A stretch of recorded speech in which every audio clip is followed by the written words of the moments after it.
Olá, seja bem-vindo a mais um CDL Talks. Hoje estamos aqui com a nossa coordenadora administrativa, Kátia, seja bem-vinda. Olá, tudo bem? Estamos aqui hoje com o Natan, com o William. Vamos fazer uma entrevista e vamos descobrir um pouquinho da história desse moço, o que ele tem para falar para a gente hoje. Bom, antes de a gente chegar aqui e falar um pouquinho com o Natan, nosso convidado de hoje, gostaria de falar um pouquinho sobre a campanha da CDL, a campanha Compre Aqui, uma campanha de iniciativa aí do comércio local em valorização, né, aos consumidores que adquirem seus bens de consumo aqui na nossa cidade. Uma campanha com o patrocínio da ViaCred, cooperativa aqui do nosso município também, onde a gente está entregando aí mais de 50 mil em mercadorias aqui para os nossos consumidores. São mais de 60 contemplados que irão ganhar desde 2 motos, 2 iPhone e também mais de 20 mil reais aí em vale compras. Nós temos 2 chances para quem compra acima de 50 reais aí no comércio local. A chance de ganhar prêmios instantâneos, que você pode ganhar vale compras de 100 e 200 reais, e também aos prêmios então principais aí, que serão sorteios que acontecerão agora no mês de novembro e também no mês de dezembro. A gente já teve um sorteio na semana passada, que foi 7 contemplados aí com vale compras de 500 e de 1.000 reais. Mas ainda tem muita chance, muitos prêmios para serem sorteados, e você pode ser um desses sortudos da vez. Então valorize o nosso comércio, são mais de 40 empresas participantes, e com certeza toda a sociedade ganha com essa campanha que a CDL realiza em parceria aí com a ViaCred e com mais de 40 empresários do nosso município. E conosco aqui, ele, né, que além de um grande parceiro comercial, também um grande amigo, e que vai trazer um pouquinho da sua história aqui de vida, que começa bem cedo, e também as transições que ocorreram durante, principalmente a pandemia, né, onde o seu negócio teve uma mudança praticamente quase de 360 graus. Né? Conosco, Natan Abel, seja bem-vindo.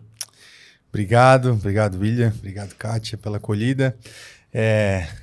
Boa noite, bom dia, boa tarde, não sei o momento que o pessoal vai estar ouvindo, mas também dizer um olá para o pessoal que vai estar nos assistindo. E é uma alegria, né? A gente que, na verdade, está aqui praticamente toda semana vendo por trás das câmeras, produzindo, fazendo a coisa acontecer. Hoje está aqui, é um prazer imenso para poder dividir um pouquinho da história e conversar. Então, aproveite e já vai curtindo aí, né, esse nosso podcast no YouTube. Se inscreva, você que ainda não foi inscrito. Clica aí na sineta para quando a gente chamar de novo aqui nas quinzenas os nossos convidados, você possa receber essa notificação. Também vai lá no Spotify, no Deezer. Para você que gosta de ouvir, indo na academia, fazendo uma caminhada, que não é a minha praia, né, Natan? Mas você que curte muito esses esportes aí, também radicais, aí, skates e tal, coloca lá nesses canais alternativos aí de áudio para você poder ouvir um pouquinho dessa entrevista que a gente vai fazer aqui com o Natan. E Natan, de onde você é? Natan não é de São João Batista, né? Tem um sotaquezinho aí da região, mas não é, né? Esse sotaque de peixeiro é de Tijuca, né? A galera... Não tem o dedo torto, cara. Tortíssimo, ó. Não mexe com gaiola, nada. Mas é genético, né? Quem nasce em Tijucas, ele já recebe no gene dele o dedo torto, né? Que a galera vai dizer que é de carregar a gaiola, né? Sabia que... Culturalmente. Só pra ter uma noção, essa semana eu recebi uma pesquisa, uma estatística. Essa semana não, faz uns 40 dias aí que eu recebi essa informação. Que Tijucas é a capital do ar-condicionado, né? Tu sabia disso? Capital do ar-condicionado? Capital brasileira do ar-condicionado. Nessa última incenso do IBGE, fizeram primeiramente uma pesquisa referente a isso. A questão até foi paga, na verdade, essa pesquisa aí, para saber qual é a cidade que tinha o maior potencial de crescimento para a venda de ar-condicionado, né?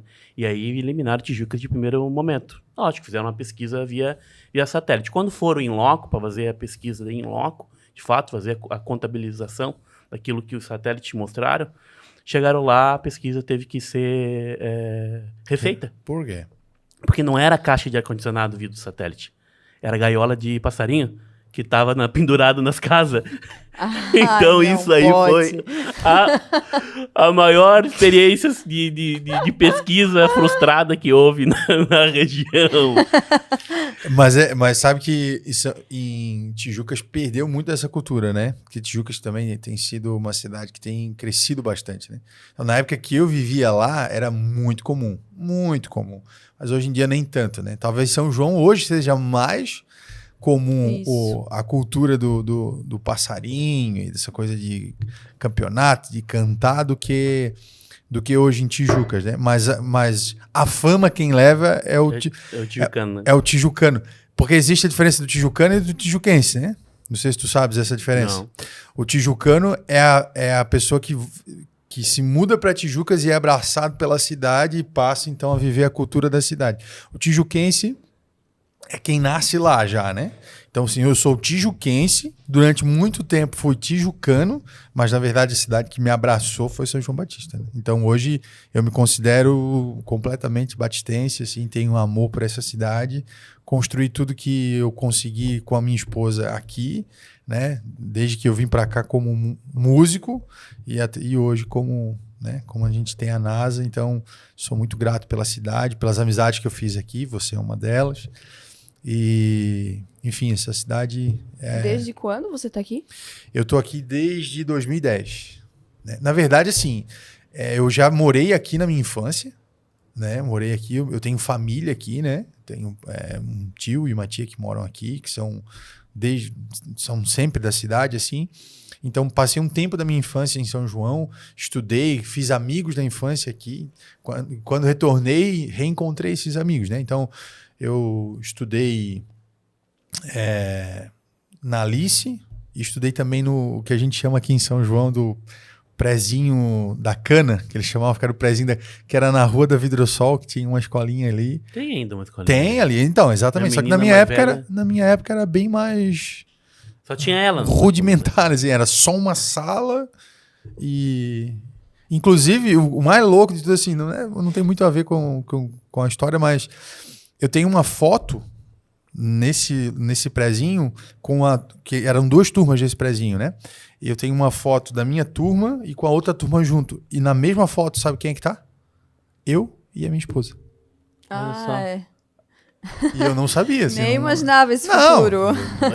Ela ia numa outra sala, então. Isso, ela é um pouco mais velha que eu, né? Ela é 2 anos mais velha que eu, a Tati.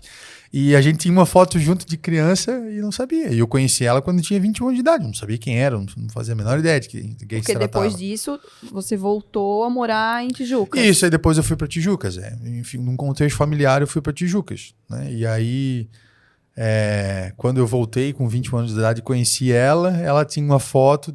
Ela falou, eu estudei lá. Eu falei, mas eu também estudei lá. E a idade era próxima, e aí a gente foi ver e tava na mesma foto os 2 juntos. Olha só.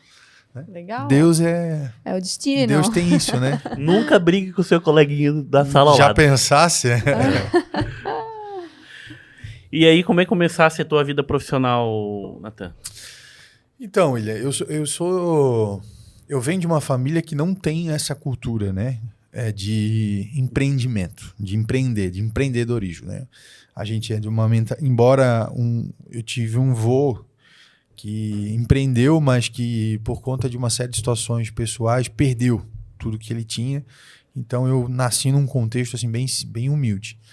E até comentando contigo a respeito de algumas coisas assim, né? Eu brinco que o meu empreendedorismo ele nasceu mediante a uma necessidade, que é basicamente quase o que todo mundo, né? A não ser que tu herde uma empresa de um pai, alguma coisa assim, você começa a buscar formas de sobreviver e de ganhar alguma coisa mediante uma necessidade que você tinha. Então, quando a minha mãe casou, eu fui morar com o meu padrasto, foi um período difícil da minha vida e aí eu queria as coisas, como toda criança queria, e não tinha, né? Então, em vez de ficar reclamando, chorando, eu fui dar o meu jeito. Então, eu brinco que o meu empreendedorismo começa ali, que com 8 anos, 9 anos de idade...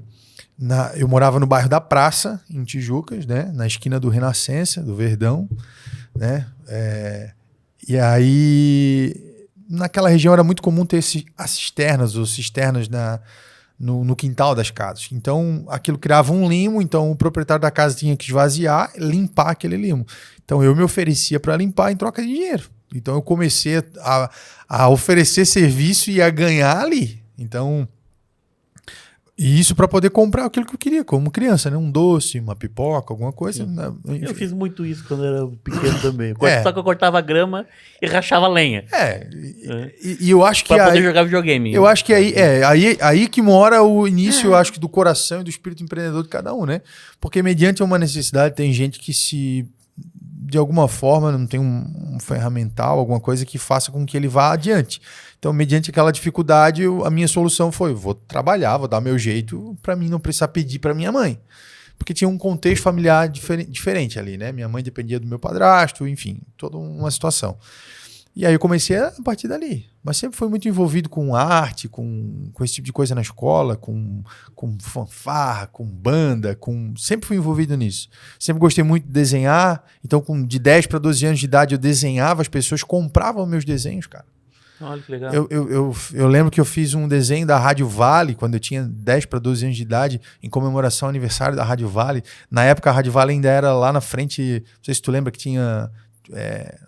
próximo ao Colégio Cruz de Souza, a Rádio Vale era naquela praça central ali quando tu passa. Enfim, quem é de Tijucas vai lembrar bem, né? Que a Rádio Vale era ali muito tradicional na cidade.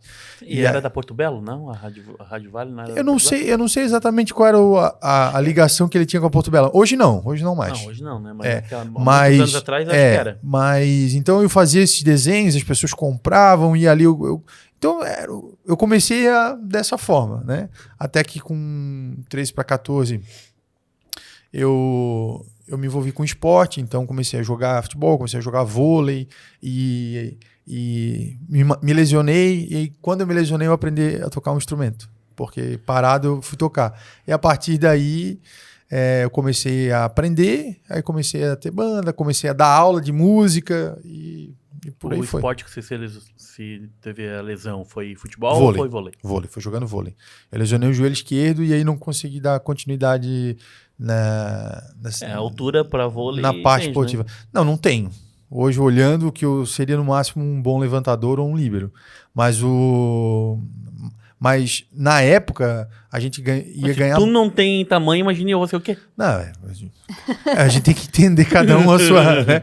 Pior é que eu jogava bem vôlei quando era mais jovem. E magro. Né? E aí, por conta disso,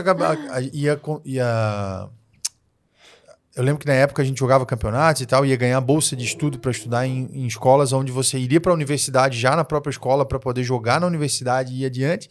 E aí, por conta da lesão, não consegui. Mas eu lesionei e aprendi a tocar violão. Que aí eu falei, não tem nada para fazer.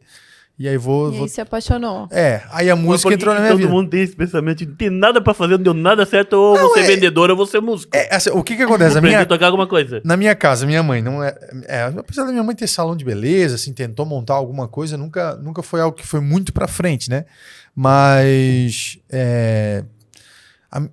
a música é muito estranha na minha vida, porque na minha casa, eu lembro as minhas lembranças da minha mãe cantando pra mim na infância eram muito tristes, porque minha mãe era muito ruim, né? Ela era muito desafinada. Então, eu ainda brinco com ela hoje, mãe, como é que pode, né? Hoje, pra tu ter uma noção do que a música fez na nossa vida, hoje o meu irmão é formado em música. O meu irmão. Então, o impacto que eu tive na vida do meu irmão, eu fui pra música, meu irmão descambou pra música e lá em casa todo mundo músico. Só que a minha mãe é desafinada que dói. Ela deve errar a palma no parabéns, se duvidar. Tipo assim, não teve aquilo que... A maioria das pessoas que é músico, ou o pai é músico, a mãe ouvia muita música, lá em casa. Não foi assim, não tive ninguém para me inspirar, né? O meu pai eu conheci depois de muito tempo, com 13 anos, mas o meu pai, quando eu conheci ele, quando ele veio, né? Porque a minha mãe me teve solteira.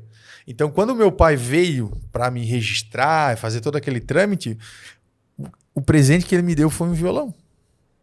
Com 13 anos de idade, ele me deu um violão. Mas a gente era um contexto muito simples, a gente não tinha condição de pagar aula naquela época.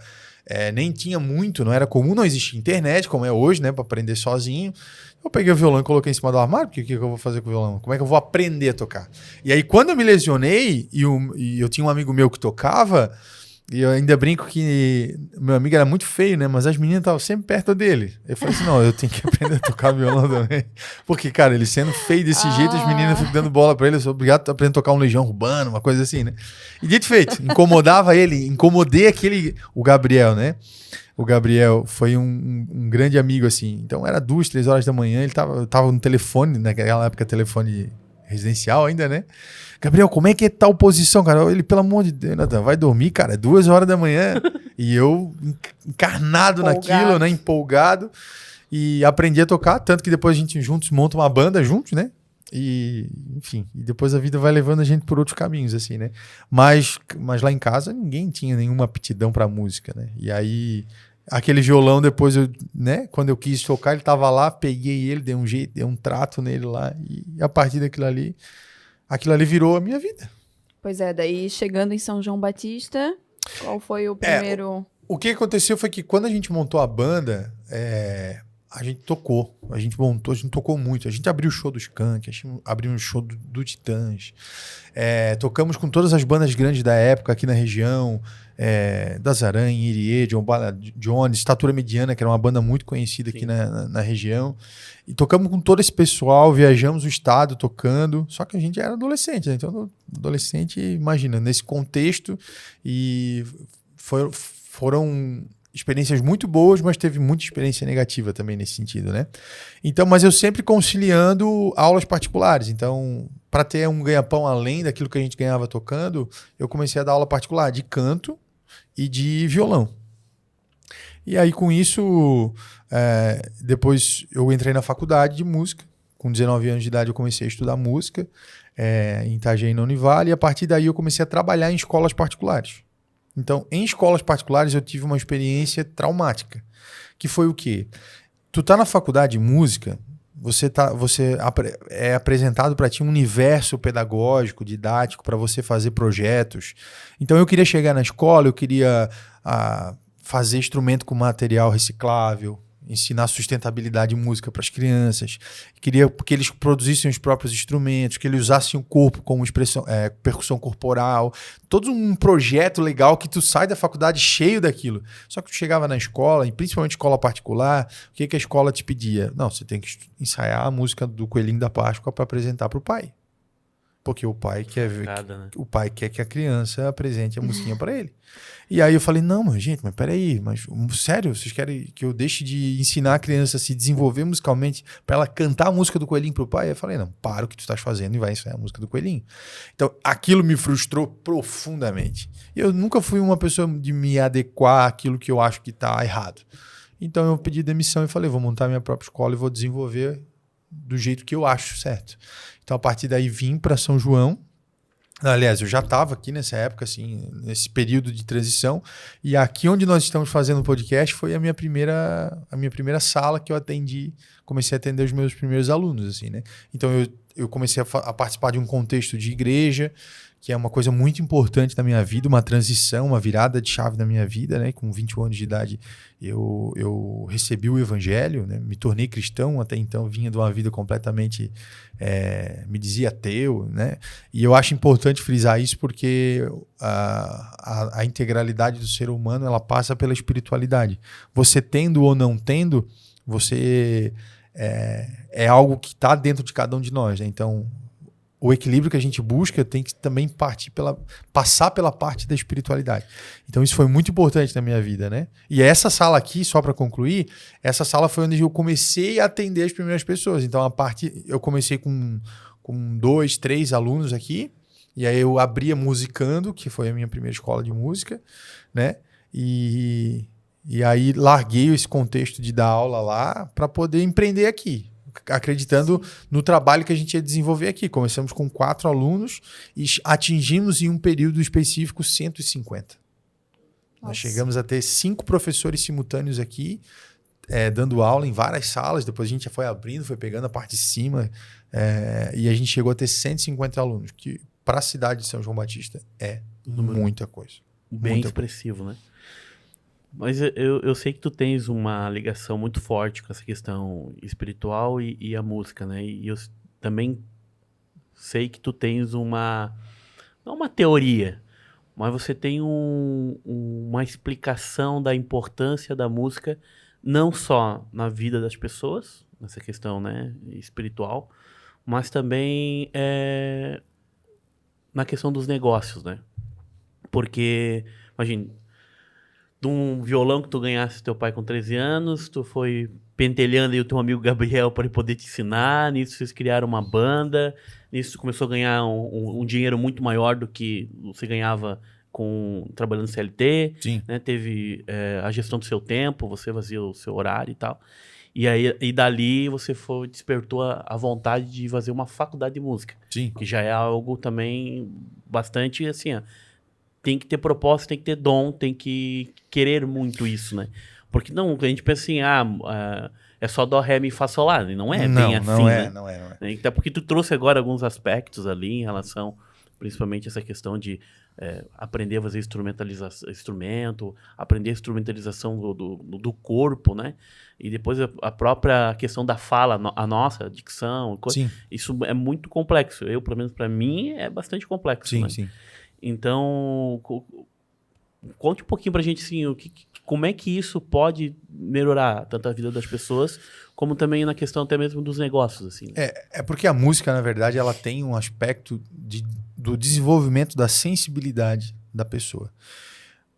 Um dos grandes problemas hoje que a gente percebe é que as pessoas elas estão insensíveis.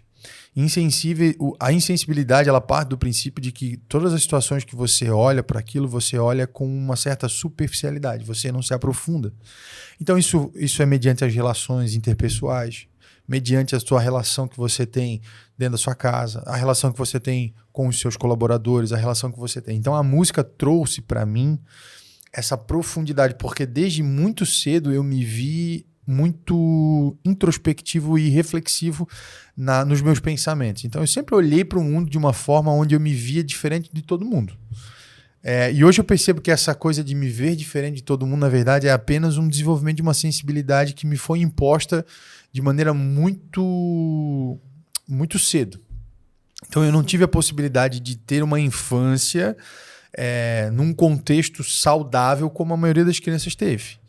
Então eu me foi imposto uma situação onde eu tive que desenvolver essa inteligência, porque a palavra inteligência ela vem dessa coisa de autoconhecer, né? De olhar para dentro de si e se conhecer. Então eu vivi situações na minha infância em que eu tive que fazer isso durante muito cedo.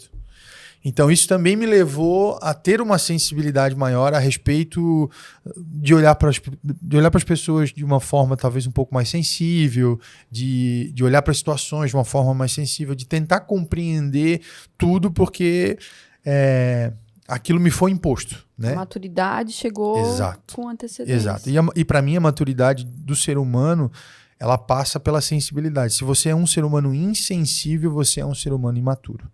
Porque você vai perceber que a pessoa envelhece bem quando ela é uma pessoa sensível, né?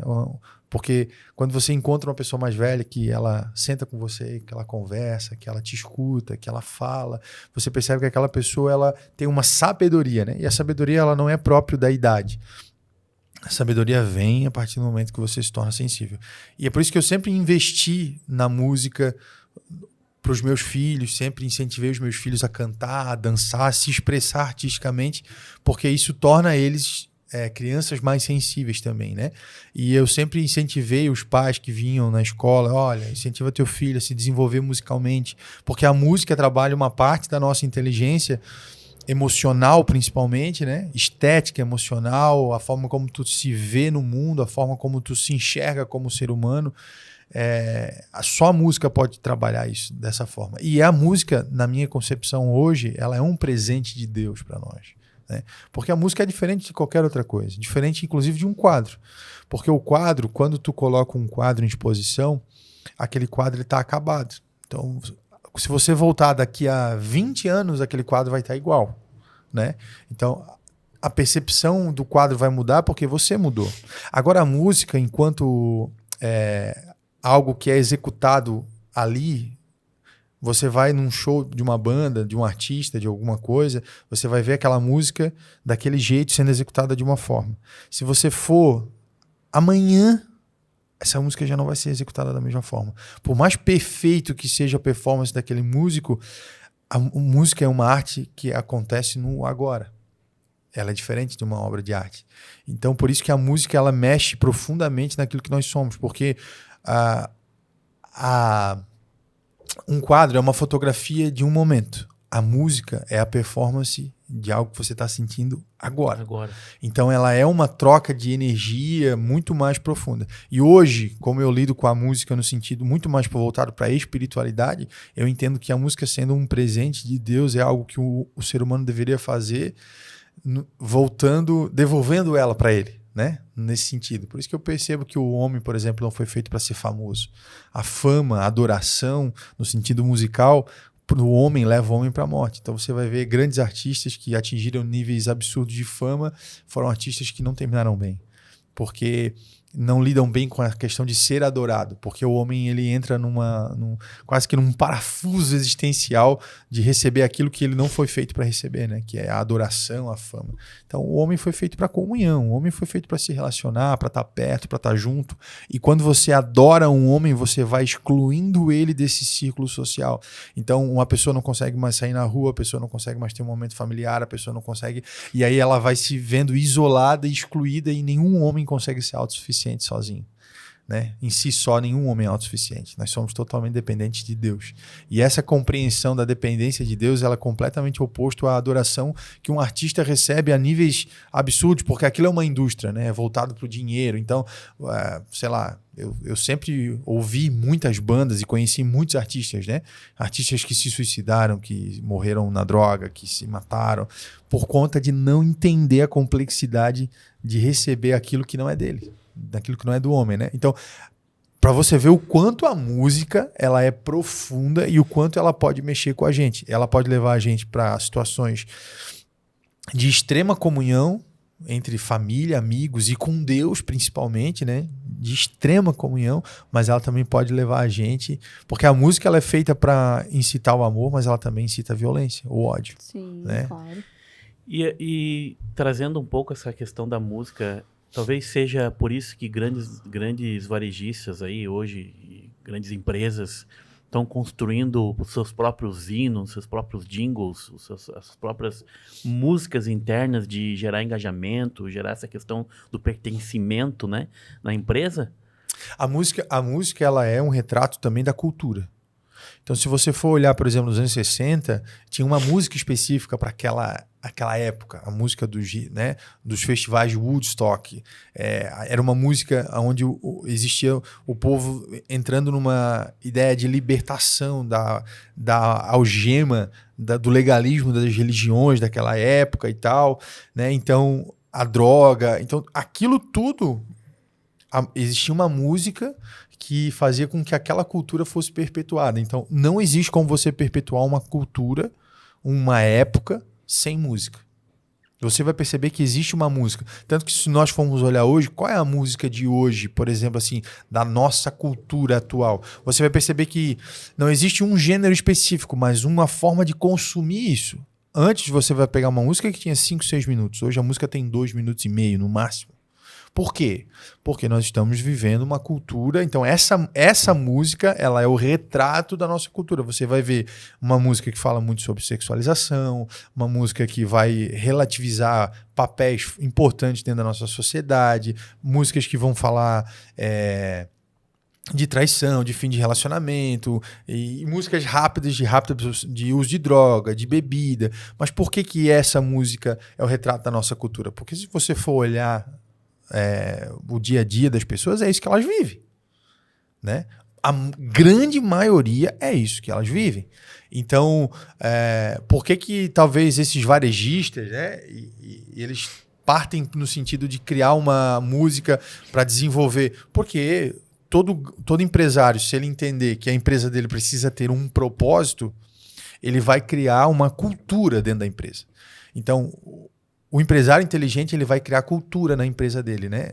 Ele vai valorizar o colaborador, ele vai fazer com que o colaborador dele se sinta parte do todo e não apenas mais uma peça numa engrenagem de ganhar dinheiro, numa engrenagem de lucro. Porque essa era a mentalidade das grandes empresas, né? de que você era uma peça ali na engrenagem para ganhar lucro. E se essa peça quebra, você tira ela e substitui por outra. Então, hoje a nossa não, né? A que está vindo após mim, Isso. que é uma geração aí de 20 e poucos anos de idade, eles não vão permanecer num lugar não só pelo salário, mas eles vão permanecer pelo lugar, pela cultura que é desenvolvida, pelo ambiente que é desenvolvido, porque ele quer se sentir parte daquilo ali, ele quer se sentir pertencente. Por isso que eu até no briefing passei por ele e falei dessa questão da diferença de comerciante e de empresário. Porque qual é a diferença de um comerciante? O comerciante é o cara que vai colocar a mão na massa e vai produzir. Então, às vezes, ele tem um negócio, mas ele não é um empresário, ele é um comerciante. Porque o empresário, ele Tem muita gente que se titula assim, né? Isso. É porque foi uma Porque cultura. isso. Foi uma cultura impregnada. A gente até falando de música, o sistema comerciário, que é o sistema CNDL, por exemplo, Sim. das CDLs, né? Sim. Onde a gente faz parte, nós temos um hino. Sim. Né? E aí a gente fala que o hino fala assim, nós somos a nação logista, guerreira e tal. Então, nós se titulamos como comerciante. E tudo tem oração do varejista, do comerciante, Sim. entendeu? Então, não se titula como empreendedor. Eu tenho uma Pô, briga mas sabe por quê? interna minha. Mas vamos lá. Aqui eu tenho uma briga interna minha aqui do sistema, por exemplo. Aham. Assim, né? Hoje, se eu pudesse mudar a sigla CDL, lógico que não dá para fazer uma ruptura dessa forma. Sim. Mas eu tiraria a questão que é Câmara de Dirigente Logista. Né? Nós somos hoje uma Câmara de Dirigente Empresarial. Nós temos lojistas, nós temos prestadores de serviços, nós temos, né, autônomos, nós temos industriais, né, dentro do nosso quadro. Mas essa origem, William, ela vem justamente dessa mentalidade de comerciante. Porque o que é o comércio? O comércio, eu ofereço um serviço ou ofereço um produto, tu compra de mim, o produto me paga e essa transição a gente chama de comércio. Muito antigamente o comércio era escambo, né? Uhum. Eu tinha uma ovelha, tu tinha um saco de trigo, tu precisava de carne, eu precisava de trigo. Então nós fazíamos uma troca. Uhum. Então basicamente isso. Então se você for olhar a evolução, a única coisa que a gente troca o produto pela moeda, né? E aí essa moeda, ela hoje é o nosso poder de compra. Então hoje a gente trabalha pela moeda para poder comprar aquilo que antigamente a gente trocava diretamente. Então o que acontece? Essa é a mentalidade do comerciante. Qual é a mentalidade do empresário? O empresário, ele cria processo. O empresário, ele não faz comércio. Porque o empresário vai criar um processo para que outra pessoa faça comércio por ele. Sim. Isso é empresário. E qual é a diferença do empresário para o comerciante? O comerciante, ele faz a troca pela sobrevivência. O empresário não. O empresário, ele vai fazer o quê? Ele vai perpetuar uma cultura. Por isso que o cara que tem uma empresa e que ele cria um processo, qualquer pessoa que entre dentro desse processo vai conseguir se desenvolver. E olha bem, não é dar lucro, é se desenvolver. Porque o comerciante pensa no dinheiro, o empresário pensa no processo. O empresário ele é muito mais visto como um pai dentro da sua empresa, mas não um pai paternalista. Um pai no sentido de que o colaborador que se sente parte de uma família, ele assume uma responsabilidade. Porque o filho, qual é a função de um filho? O filho assume a responsabilidade. Sim. Quando você passa algo para o seu filho vai fazer aquilo porque ele está assumindo a responsabilidade, porque ele entende que aquilo também é dele. Por isso que é importante plano de participação, né? De lucros e resultados da empresa, você dá bônus, você reconhecer. Reconhecer. Não é nem meritocracia, eu acho que é além. Porque a meritocracia ela é um recorte. A meritocracia é você vai ganhar porque você fez. O espírito empreendedor mais profundo que desenvolve processo, você vai ganhar porque você fez. Mas se você não ganhar, você entende que você ainda assim é parte do processo. Entende? É claro que o colaborador ele quer o reconhecimento financeiro, porque aquilo vai retornar para ele em qualidade de vida. Mas muito mais que isso, ele quer condição de trabalho. Muito mais que isso, ele não quer só que você cumpra um horário. Muitas vezes ele quer falar, ele quer ser ouvido, ele quer saber qual a opinião dele a respeito daquilo. E o empresário ele vai ouvir e às vezes ele vai mudar um processo dentro da empresa dele baseado naquilo que ele ouviu do colaborador dele. Por isso que hoje a gente não chama mais de funcionário, a gente chama de colaborador. Porque a colaboração, ela é própria de um contexto familiar.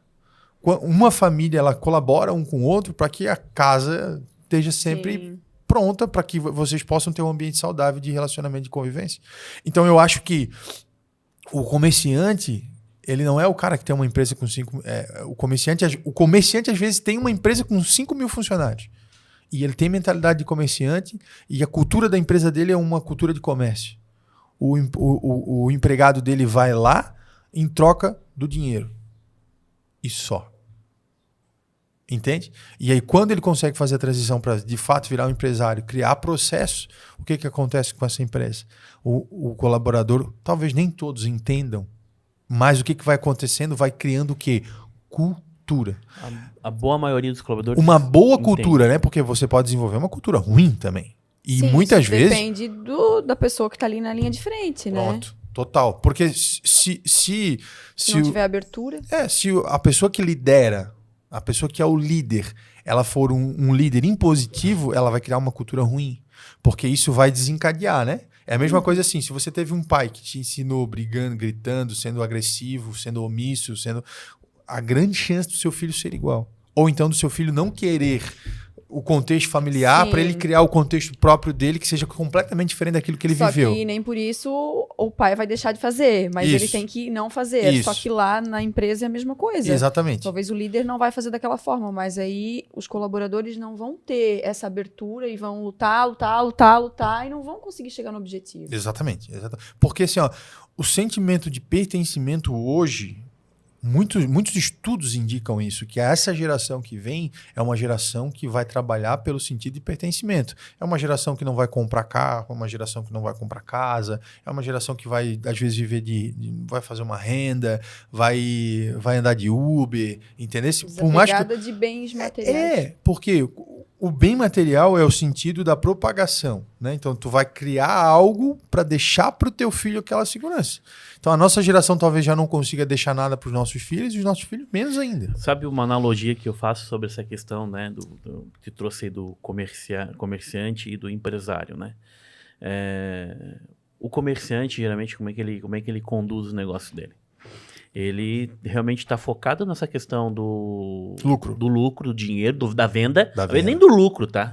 É faturamento. E faturamento e lucro são duas coisas totalmente diferentes. Sim. Posso estar faturando milhões e não tendo lucro nenhum. A gente está vendo diversos varejistas aí tendo problema econômico, mesmo estando... Com alto faturamento. Né? Mesmo estando com alto faturamento, mesmo estando lá na bolsa, que não é fácil estar lá, né? Tendo problema aí de resultado financeiro.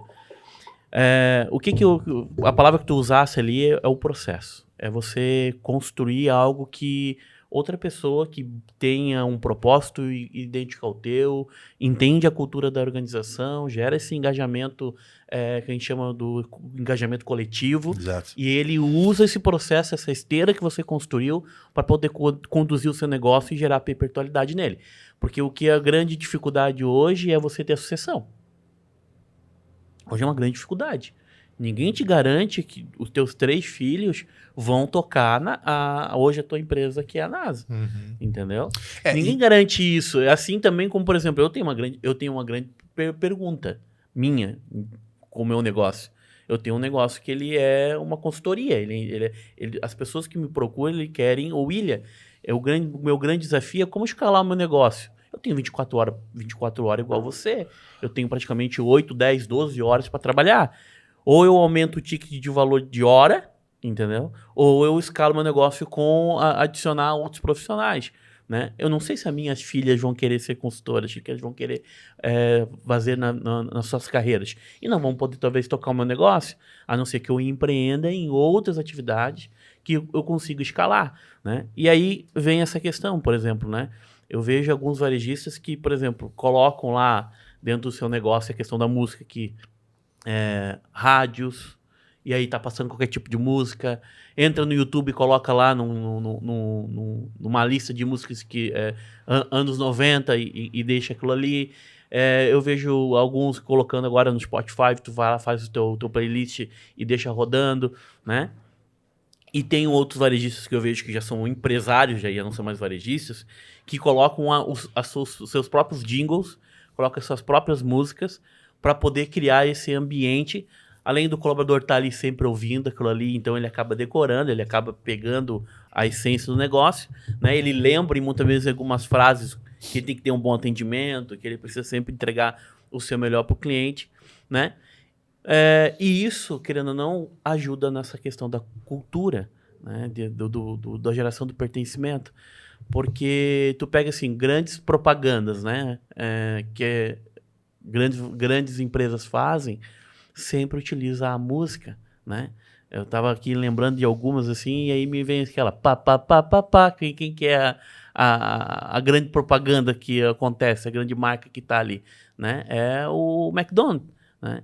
E aí tu pega a Coca-Cola, sempre tem uma música envolvendo, Sim. Seja ela no Natal, seja ela, né? Mas aí tu já tá falando, na verdade, sim, tu tá falando já de construção de marca, né? Da percepção, por exemplo, do consumidor final. Sim. Eu acho que assim, ó, o mais interessante perceber é duas coisas.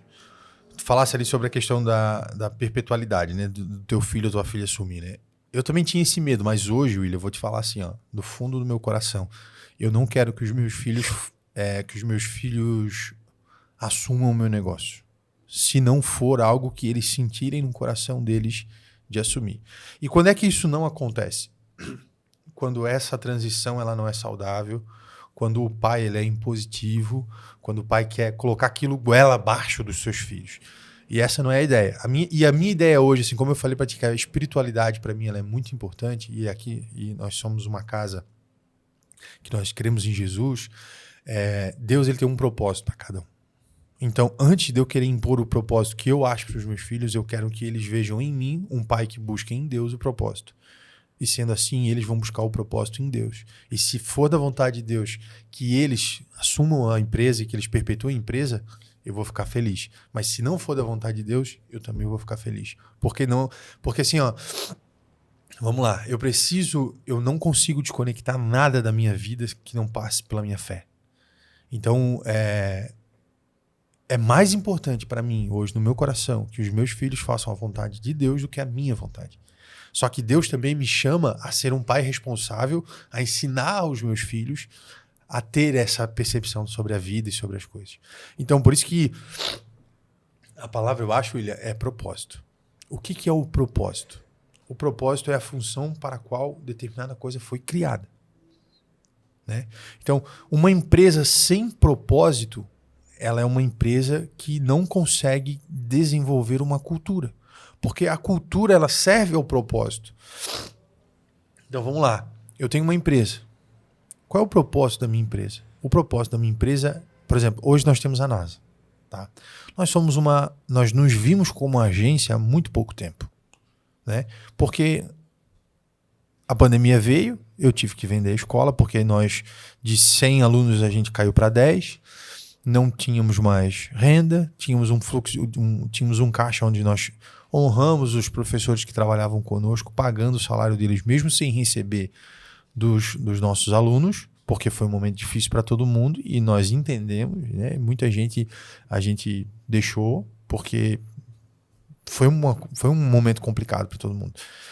E mediante aí tudo isso, a gente se viu sem evento. Nós tínhamos uma banda de casamento, nós tínhamos uma série de situações, né? A Tati sempre fez eventos, então a gente... né? Então acabou.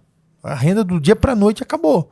Nós tínhamos lá um X que a gente girava mensalmente na nossa casa, só que a gente continuou com a casa, continuou com todas as nossas despesas praticamente.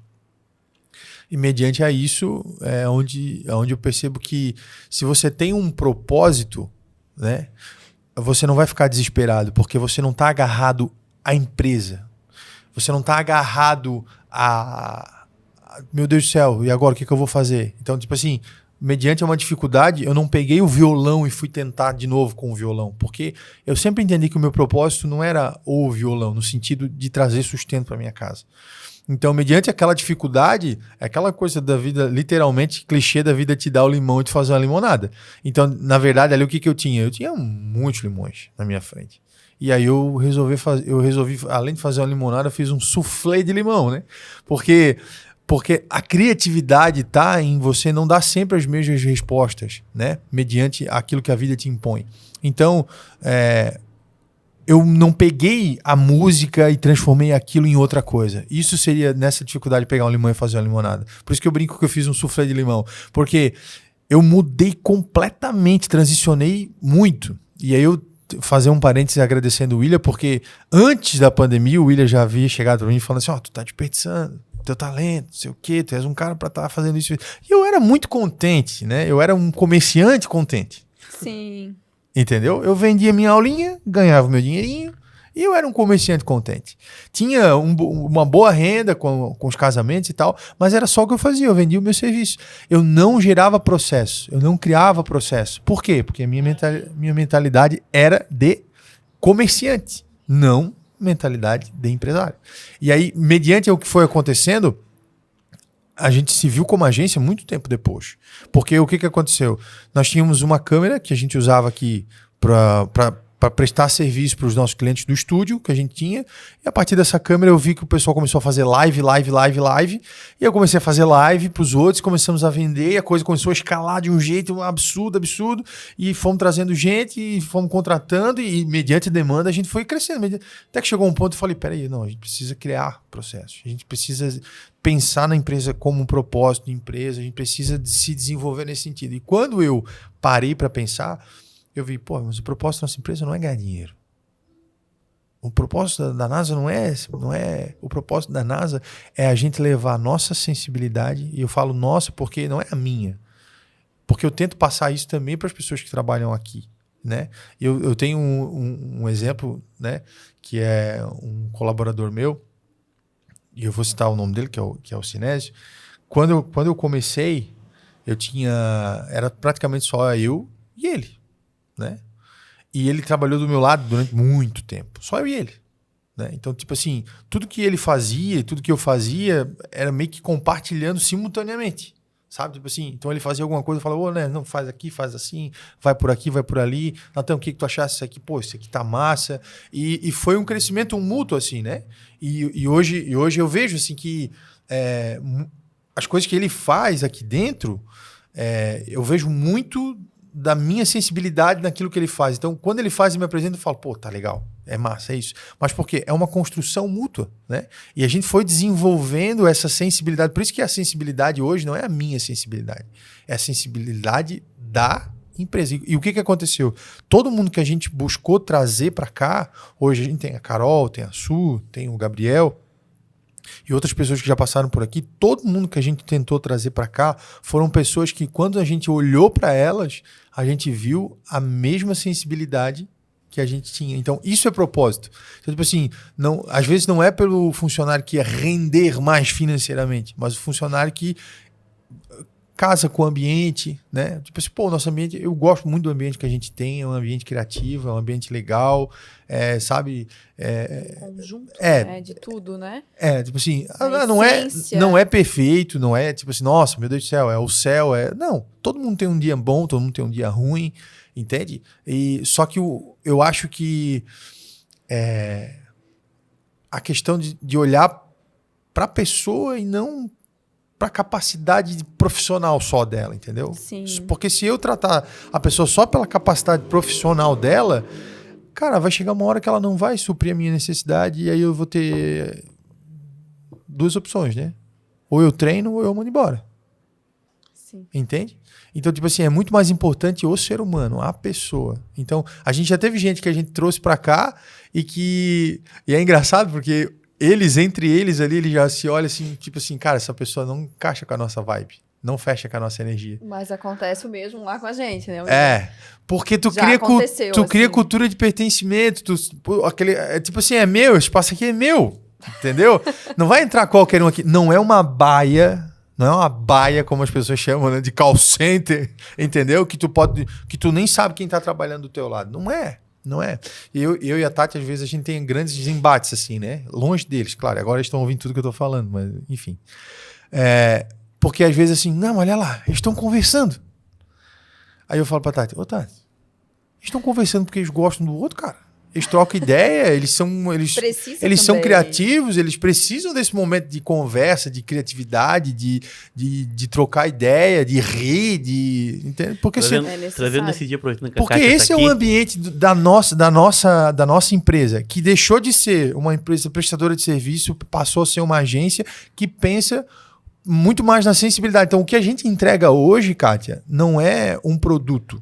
Não é, por exemplo, quando a CDL nos pede alguma coisa, a gente não tenta entregar só um produto, só um vídeo, só uma coisa. A gente entrega a nossa sensibilidade a respeito daquilo. Por isso a gente faz lá. Não, e é por isso que a gente construiu coisas de sucesso juntos com a CDL.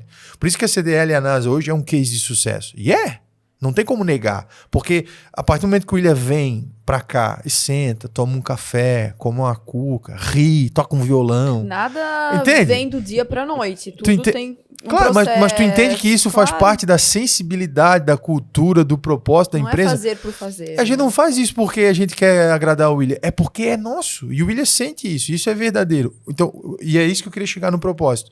Quando o colaborador sente que o empresário, que o dono, que o CEO, seja lá o nome que você der, ele quer criar isso, mas isso não é uma verdade dentro dele, ele vai sentir que aquilo é uma mentira, que é um ambiente artificial. E você vê muitas empresas hoje dizendo, né, final de live, somos todos uma família.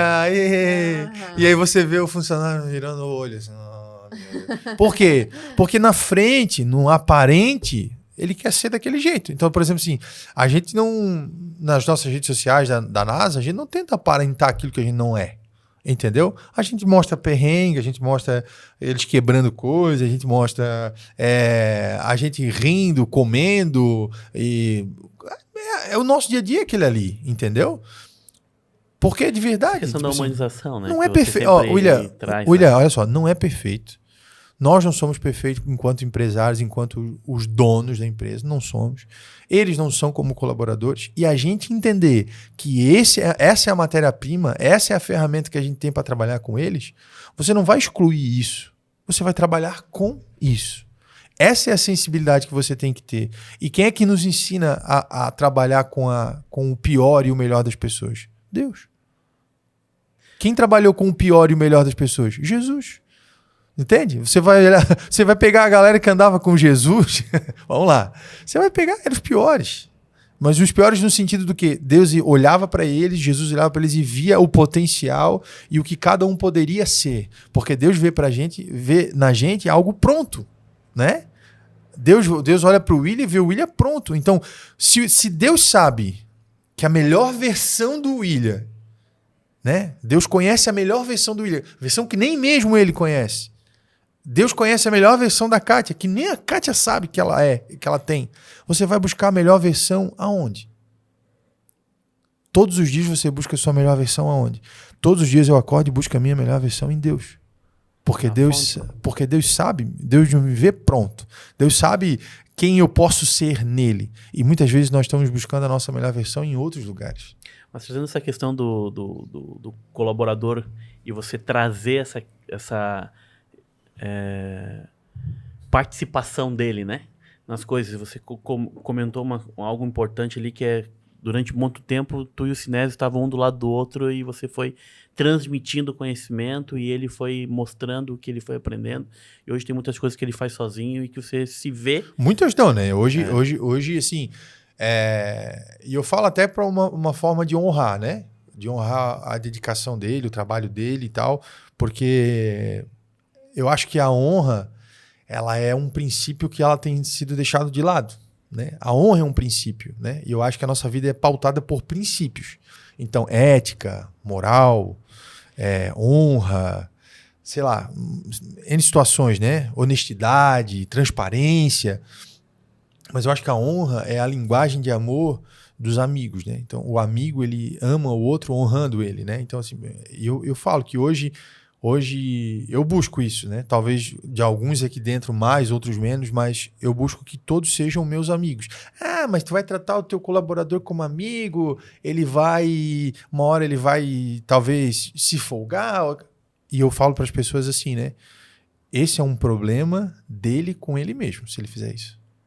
Da minha parte, eu vou procurar ser amigo, vou procurar, no momento, aconselhar, brincar. A gente joga bola quinta-feira junto, a gente ri, faz piada, tem ideia de meme, faz vídeo junto. Então, eu acho que esse ambiente é um ambiente saudável. Não significa que não tenha cobrança, como numa família tem. Não significa que a gente não exija deles, como toda família tem. Só que eu acho que isso torna o nosso ambiente propício para criatividade, propício para uma série de outras coisas que vão fazer com que eles fiquem aqui talvez mais tempo. Tem mais abertura, né? No dia a dia. Entende? Ou que quando saiam daqui, né?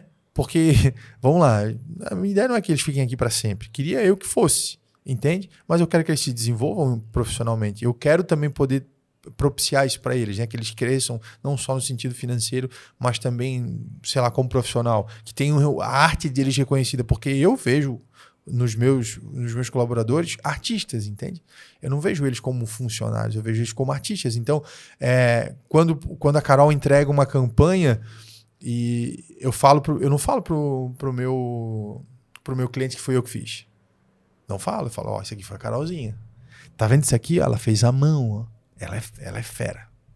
Eu ia falar um palavrão aqui, mas não pode. Ela é fera. Ela fez à mão, ó. Isso aqui tudo ela fez à mão, né? A foto foi a gente que fez aqui, ó. Tá vendo essa campanha aqui? Essas fotos aqui foi o Gabi que bateu. Entende? Porque eu não quero o mérito pra mim. Não é o Natan que faz tudo, né? Não. A NASA não é o Natan. Embora até comentei contigo para falar sobre o nome, né? Porque a NASA é um acrônimo, né? Que é Natan Alisson Zontabel. É o meu nome, né? É as iniciais do meu nome. Embora eu carregue o meu nome, a NASA não sou eu. A NASA não sou eu. Ela parte da minha visão, da minha sensibilidade,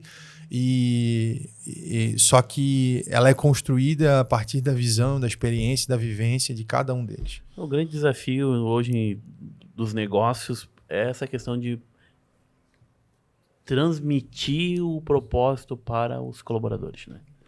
Então, a gente tenta um pouco isso lá também na CDL. Eu confesso para ti que não sou o melhor em relação a isso, mas até esse dia eu tenho essa cultura de chamar sempre as pessoas para ajudar na tomada de decisão. Da mais simples à mais difícil, né? Lógico que a mais difícil, que envolve todo o macro, e primeira coisa é discutido em diretoria, né? Até porque em questão estatutária é eles quem toma a decisão final.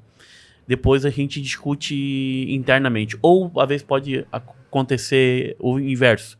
Discute em equipe e leva a proposta para a diretoria.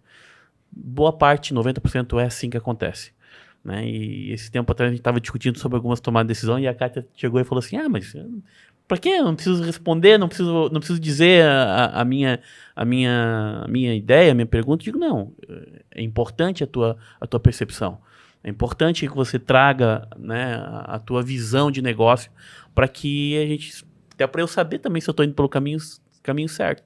Então, geralmente, a gente se reúne para, em coletivo, tomar a decisão. A gente criou lá um grupo meio que administrativo. E a gente vai colocando lá. Então, gostou do vídeo, não gostou do vídeo, né? Que a NASA muda aqui, coloca uma frase lá. Porque muitas vezes a gente tem, como executivo ou como empresário, tem pontos cegos, né? Eu sempre, quando um empresário vem para mim e diz assim, cara, não tô conseguindo achar a saída, tô com muita dificuldade, eu sempre peço para ele o seguinte: primeiro, que no meio da multidão sempre tem conselhos. Então, escolha pessoas que possam te ajudar e vá se aconselhar. Converse com outros empresários. Coloque na mesa as tuas dores. Seja humano. Que muitas vezes a gente quer ser super-herói e não consegue colocar na mesa a nossa dificuldade, nossas dores, né? Segundo ponto, conversa com a sua equipe sobre a sua dificuldade. Talvez muitas soluções surgiram de pessoas que estão lá abaixo da pirâmide, né? Muito abaixo da pirâmide, né? Muitas soluções saíram de pessoas que fazem serviços triviais para muitas pessoas, que é a limpeza, né, que é a manutenção de um prédio. E muitas vezes essa pessoa ela tem como ajudar, mas ela não tem abertura para isso. E aí, se não partir ali... Mas sabe por quê, Kátia? Empresário? O William falou uma coisa agora que me chamou a atenção e logo veio uma coisa na minha mente, né? A pirâmide, ela é própria de situações onde existe uma pessoa em cima e uma embaixo. Por isso que família, ela não se reúne numa pirâmide, família se reúne numa mesa. Porque na mesa tá todo mundo nivelado, né? O pai senta na ponta e o restante senta em volta. Talvez esse seja um princípio a trazer para as nossas empresas. Por quê? Porque na mesa você tem lugar de fala. Na mesa você pode se comunicar. Então na mesa você está olhando para a pessoa. Numa pirâmide você está olhando de baixo para cima. Então é uma questão hierárquica, né? Não é uma cultura porque as pessoas têm medo, principalmente os empresários, porque dentro do empresário tem a mentalidade do comerciante, e o comerciante tem medo de ser lesado financeiramente. Por isso que o comerciante, ao se tornar um empresário, ele ainda carrega com ele essa noção, por exemplo, de pirâmide, onde eu tenho aqui embaixo, depois eu tenho o meu líder, depois eu tenho o meu liderado, meu líder e meu liderado. E essas relações, elas de líder e de liderado, elas são pautadas somente em serviço, né? E o coração, quando ele está trabalhando o comércio, as relações, elas são baseadas somente em fazer e ganhar o salário e ir embora. Ponto. Quando você trata as pessoas, por isso que é importante rever esses conceitos de treinamento de equipe, treinamento de... Por isso que a verdadeira espiritualidade da tua empresa, ela não dá em você artificialmente querer espiritualizar a empresa. Ela dá em você viver uma vida assim e você trazer isso também para o ambiente de trabalho. Porque, vamos lá, se você tem fé, se você acredita em algo, isso precisa permear também de onde você trabalha. Porque você vê muita gente assim, né? Que no trabalho é uma coisa, em casa é outra e final de semana na igreja é outra. Sim. Essa não é uma vida de verdade. Essa não é uma pessoa que está vivendo uma vida de verdade. Eu acho que em tudo, se você... É um personagem. Exato. Porque o personagem é a roupa, o personagem é o uniforme, né? O que é um personagem não uniforme? Então, se você coloca o uniforme para ir para sua empresa e lá na sua empresa você tem que ser um, e na sua casa você tem que ser outro, na sua igreja você tem que ser outro, o que significa? Que nem o propósito, nem a cultura do lugar que você vive estão dentro de você, intrínseco, sabe? Lá na raiz de quem você é. Por isso que, na minha concepção, né? Trazer as pessoas para a mesa é dar a oportunidade. Quer ver um exemplo, William? Olha só. Eu vou falar isso, ela vai ficar brava comigo, mas eu vou falar. Ontem eu não vou falar o nome, mas eu vou falar a história, ela vai saber que é ela. Ela vai saber que é ela.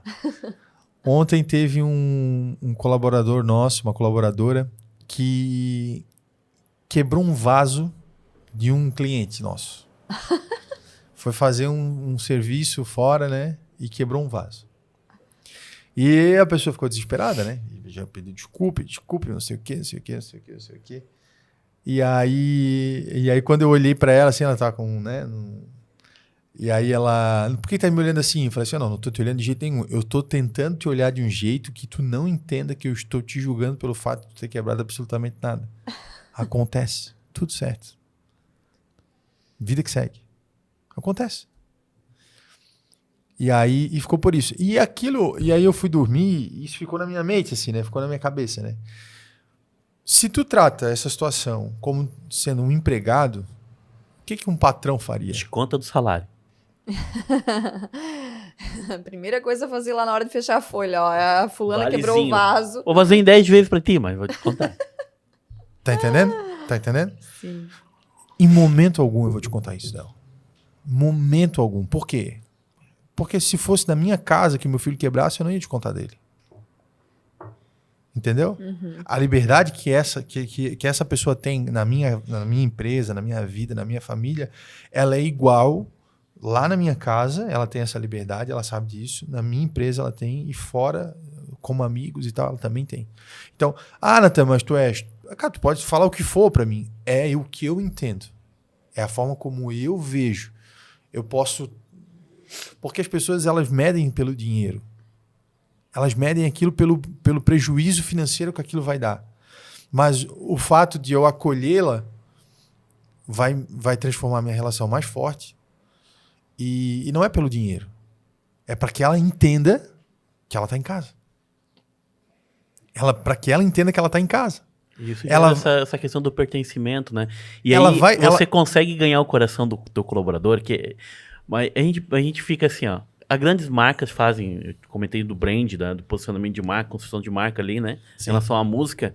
Mas qual é o objetivo deles?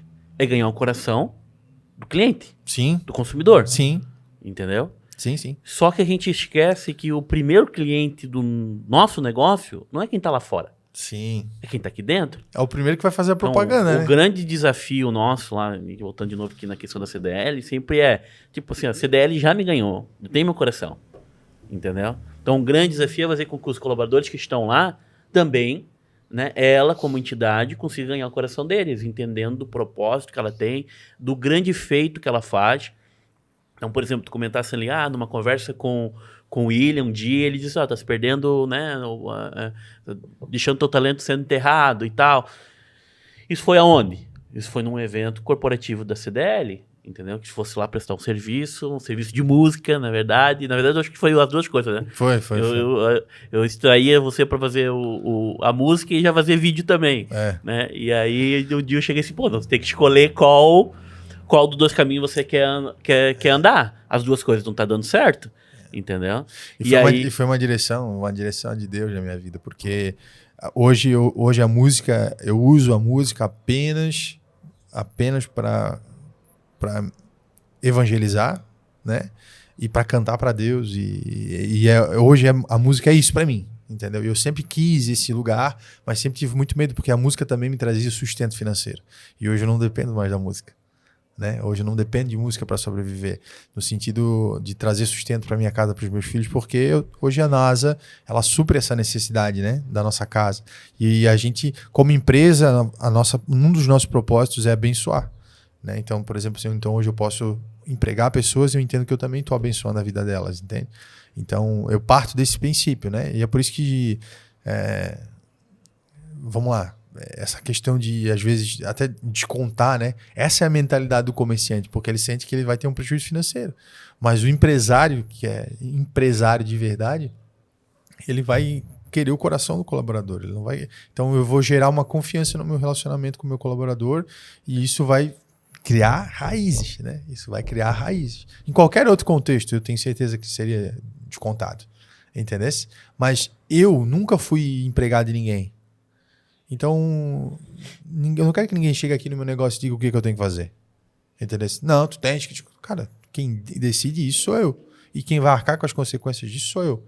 Como um pai faz com os seus filhos e com a sua casa. Entendeu? É uma decisão minha. Entende? Minha e também da minha esposa, né?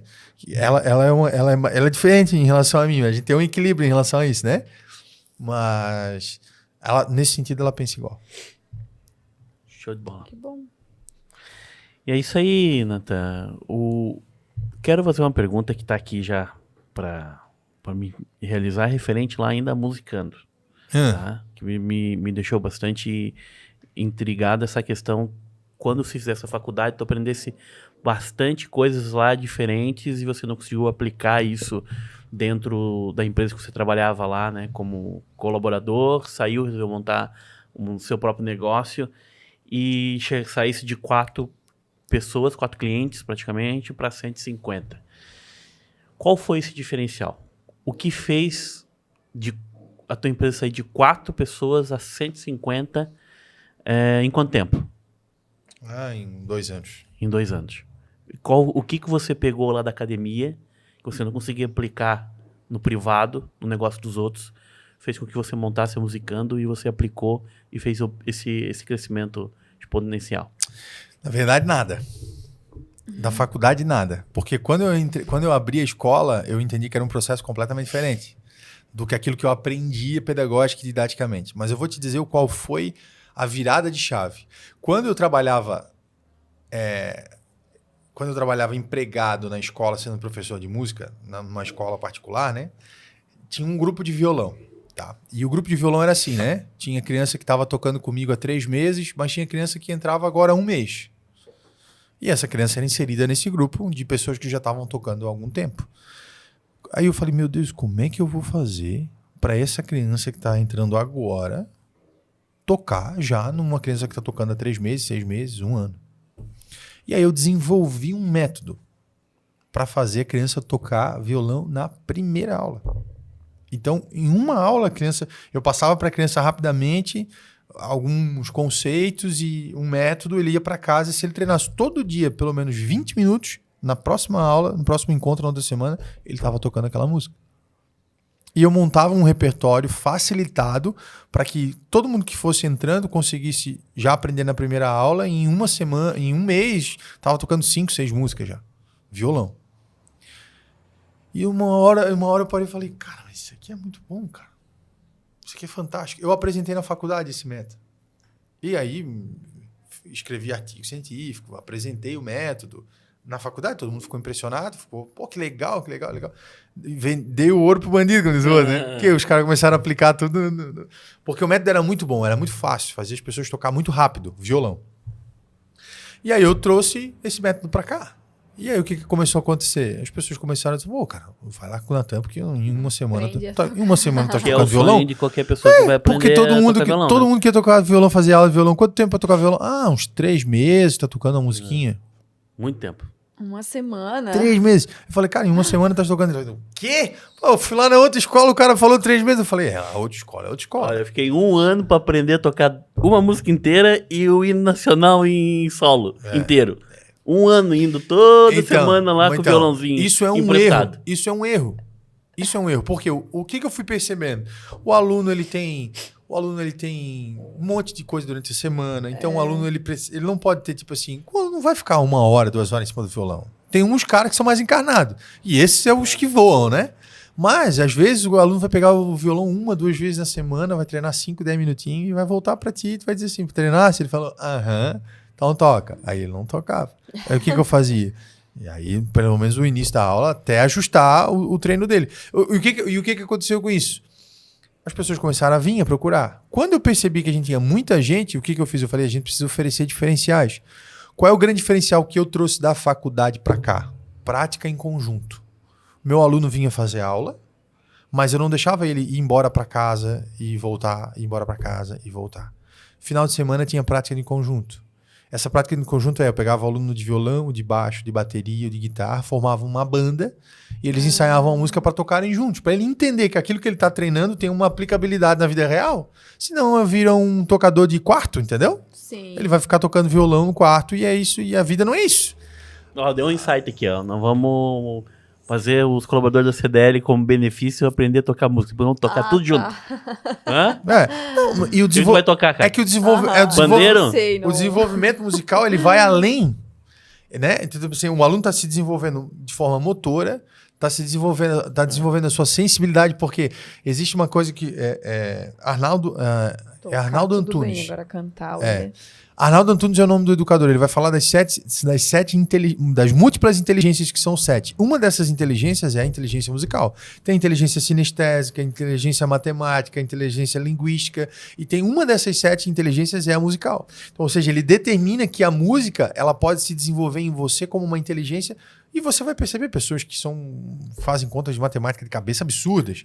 Pessoas com a linguística. Gente que dança, que se você for dançar, você parece uma lombriga velha tendo um ataque epilético. E aquela pessoa dançando parece um anjo. Qual é a diferença? Ela desenvolveu uma inteligência específica, né? Que é a inteligência sinestésica, de movimentação. Eu desenvolvi minha inteligência matemática. O ideal é você desenvolver uma, mas também ir desenvolvendo todas as outras. Porque senão você vai se tornar uma pessoa muito seletiva na sua inteligência. Então você só vai conseguir identificar aquela inteligência. Então, além de tudo isso. Então, a partir do momento que eles começaram a se desenvolver em grupo, eles perceberem que aquilo tinha uma aplicabilidade coletiva, a gente desenvolveu o que a gente chama hoje de sarau, que até hoje, né, o Carlos, que adquiriu a escola, comprou a marca da gente, ele aplica, porque o sarau cria toda uma expectativa de você se apresentar, de levar a sua família. Eu ia chegar nesse ponto. Envolve todo mundo. E aí o aluno fica ansioso e treina mais do que ele costumeiramente treina. E quando o aluno percebe, ele está envolvido por uma cultura que faz com que ele se desenvolva, sem ele perceber. Eu provoquei exatamente isso, Kátia, pro Natan falar, chegar nesse ponto. 2 coisas aqui que a gente tem que tentar levar pro negócio da gente, né?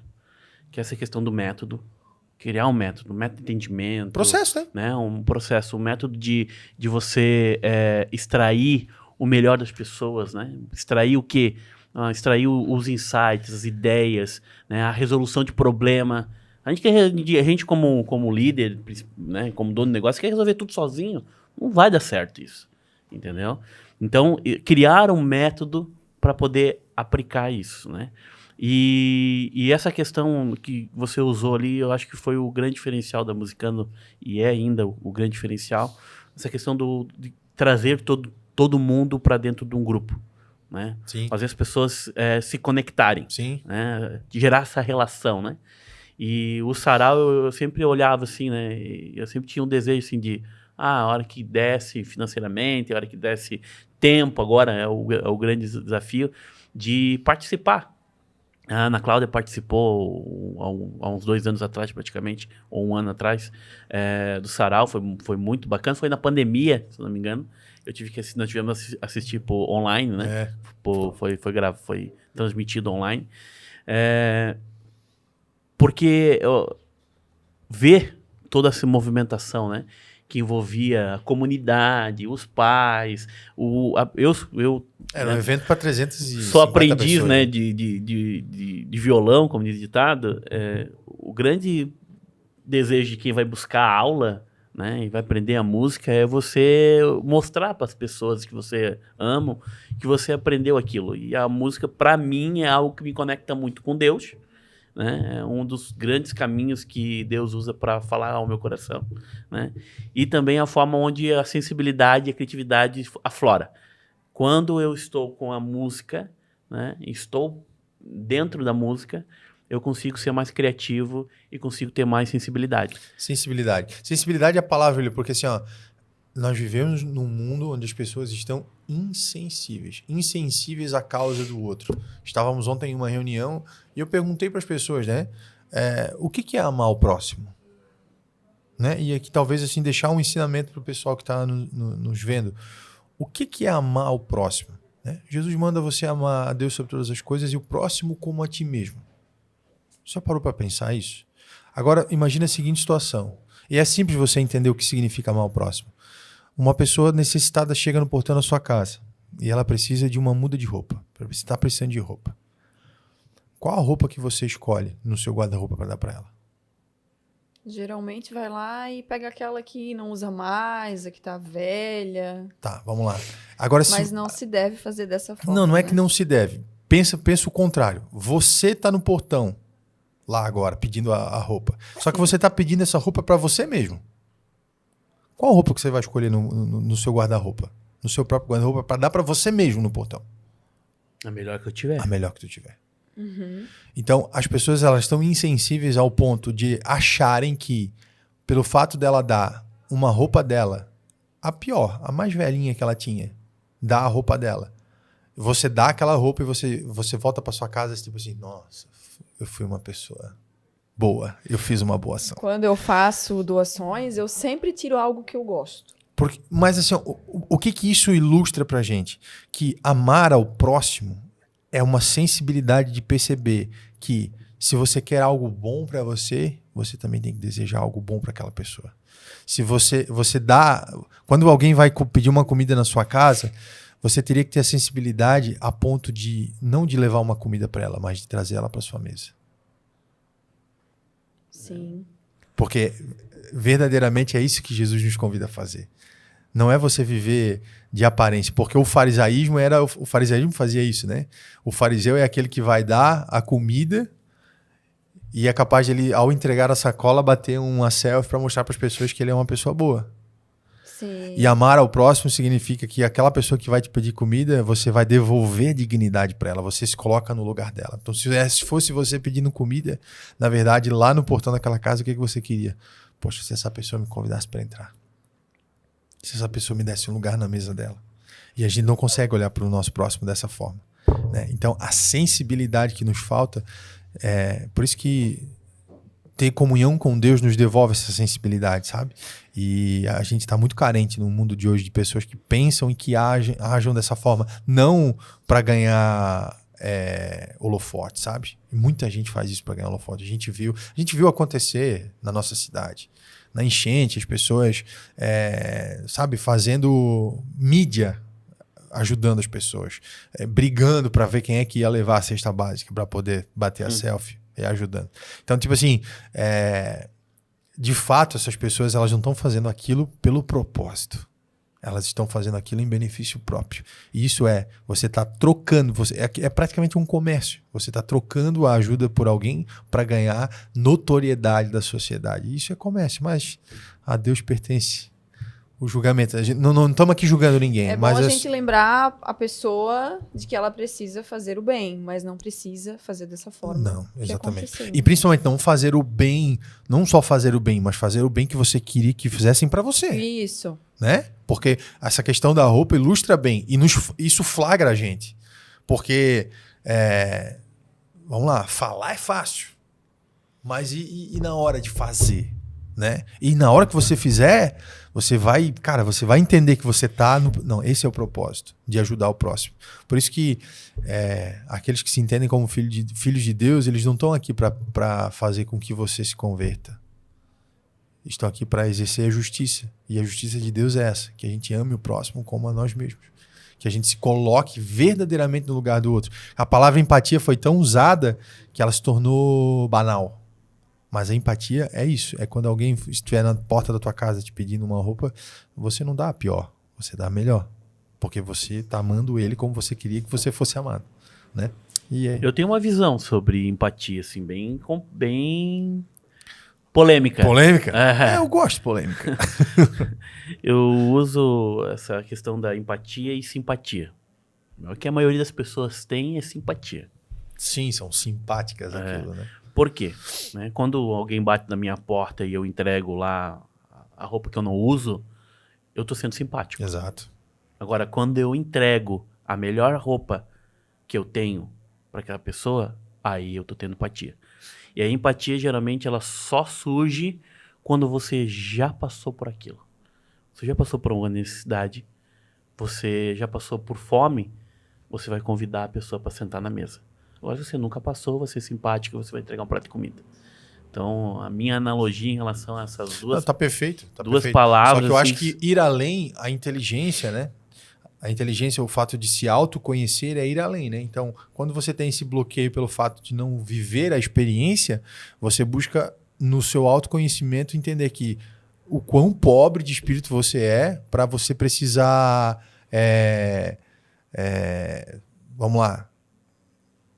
Ter que passar pela situação para se colocar no lugar do outro. Né? Eu acho que o convite que é feito a nós é não precisar passar, né, por essa situação e ainda assim conseguir dar para o outro. Porque, pelo menos, assim, se tu passa pela situação, tu tens uma ferramenta dentro de ti que te coloca naquele lugar. Agora, se tu nunca passou e tu consegue fazer isso... Aí é Deus. Isso. E se não for também é entusiasmo. E se não for também é. Mas essa questão da empatia e da simpatia é bem isso mesmo, né? Sobre a NASA. Recentemente, vocês tiveram um dos vídeos que vocês produziram para um cliente de vocês dentro da Times Square. Times Square, exato. Qual foi? Nova Conte um pouco sobre isso. Me fala como isso aconteceu e qual era a campanha, qual é a essência da campanha. Então, essa campanha foi gravada já faz um ano. A gente gravou ela para o Master Shop em Brusque, né? Foi uma campanha muito disruptiva. Foi a produção junto com a Carlota. Carlota, uma mulher fantástica, assim, que eu tive a oportunidade de conhecer nesse meio de trabalho, né? Ela foi apresentadora do RBS no famigerado e já falecido Garota Verão, né? Ela era produtora de moda, então ela fazia toda a parte de produção e apresentava o Garota Verão no RBS. Então ela é muito tempo isso. Ela é muito conceituada, assim, né? Ela é uma pessoa extremamente talentosa, muito querida, um ser humano fantástico naquilo que ele faz, naquilo que ela faz, né? E aí ela chegou pra mim com essa ideia, né? Tentamos fazer um vídeo diferente para aquele shopping, explorar. E aí a gente fez umas coisas malucas e deu muito bom o shopping, gostou muito do resultado do trabalho, tanto que quando eles foram para Nova York, lá em algum motivo, lá eles conseguiram um espaço no telão da Times Square e passaram o nosso vídeo, a nossa campanha. E pra gente, assim, quando a gente viu, né, foi um choque, assim, né? Porque, vamos lá, Você não imagina que o seu trabalho possa chegar em determinados lugares, assim, né? Que não é o fato de estar... não é o fato de estar lá, sabe? Não é o fato de estar na Times Square, é de chegar lá. E existe uma diferença. Porque o chegar lá, quando você viu o trabalho lá, você repensou tudo que você fez, tudo que você passou e de onde você começou. E o importante é isso. O importante não é usar aquilo como um troféu para dizer, ó, estamos na Times Square, embora a gente tenha explorado comercialmente dessa forma. Mas para nós, internamente, foi, olha, valeu a pena, chegamos em algum lugar. E de tudo que a NASA, nesses, quanto tempo? 2 anos, 3 anos? Vai fazer 3 anos. Nesses 3 anos da NASA, assim, de tudo que você já construiu, criou, desenvolveu, qual das ações assim, que mais te impactaram, que até hoje assim, tipo, tu fica... Pô, essa campanha, né, esse card, essa ação que a gente construiu, algo que me marcou e me traz esse espírito de continuar. Eu acho que 2 ações que para nós refletem um propósito da nossa empresa foram dois materiais, 2 audiovisuais que a gente fez, né? O primeiro foi a campanha de Natal da CDL, porque foi um contexto muito difícil para a cidade, né? E mediante a isso a gente queria... A ideia do vídeo nunca foi lucrar com aquele material, né? Quando o William trouxe para a gente a ideia, Natan, nós temos que construir alguma coisa. E esse vídeo, ele é todo... A história dele é muito particular, porque a gente teve a ideia num dia, executou no outro e postou no outro. Então, numa campanha que qualquer profissional de audiovisual, ao ver a campanha, vai dizer, vocês fizeram isso em 1 mês. Não foi impossível fazer isso em 3 dias. Eu falei, não, irmão, foi em 3 dias. A gente teve ideia num dia, contratou o pessoal no final. No começo, contratou, fizemos o roteiro, no outro dia gravamos, editamos, e estava na rua e executamos a campanha. E eu vejo Deus, né, em tudo isso, assim, porque foi um vídeo que ajudou a criar um espírito de pertencimento no comércio, mediante uma situação de muita dificuldade para todo mundo que perdeu muita coisa por conta da enchente, né, do ano passado.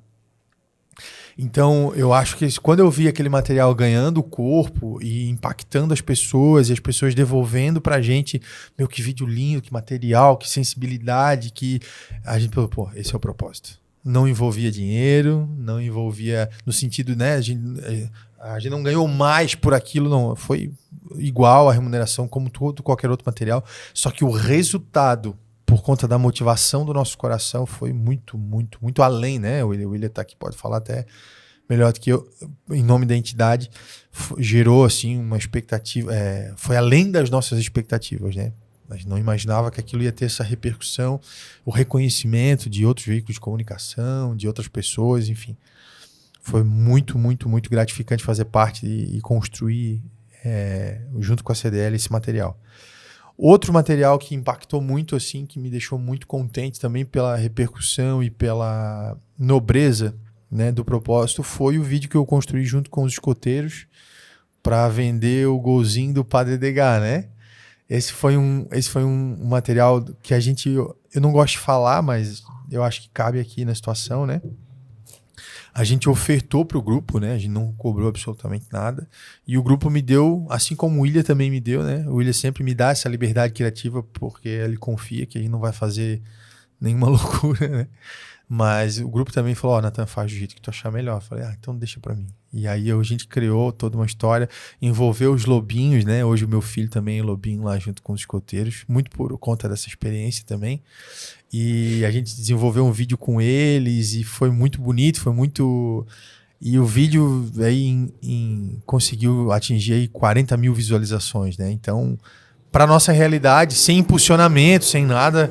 Foi bem expressivo. Foi muito expressivo, né? Então conseguiram vender as rifas, eles estão conseguindo, né? Enfim, o objetivo do vídeo foi atingido e foi muito, muito legal, assim. Foi uma experiência fora do comum, assim, poder participar de construir. Teve muitos outros, assim, né? Mas os que mais me lembram, assim, o vídeo de Natal da CDL, foi muito legal, né? A construção também do próprio CDL Talks com Caíto Maia foi uma coisa que foi um divisor de águas em São João, assim, né? Um evento dessa magnitude, trazer um cara como do peso dele e a forma como aconteceu, da gente vender, sexta-feira já tá tudo vendido e ter que colocar mais cadeira e para nós foi muito satisfatório ver a conclusão do evento, assim, né? Como um todo, né? Natan, como sempre, os nossos convidados recebem, né, A galera não sabe, mas eu tenho muita dessas canetas. sempre recebe o mimo da CDL aí, que é a Pra nossa família caneca. Agora esse inteira. tu leva pra tua casa, não Esse deixa aí. eu não vou nem tirar do negócio, eu vou deixar assim como presente, assim, né? Pra olhar Aham. e lembrar da participação.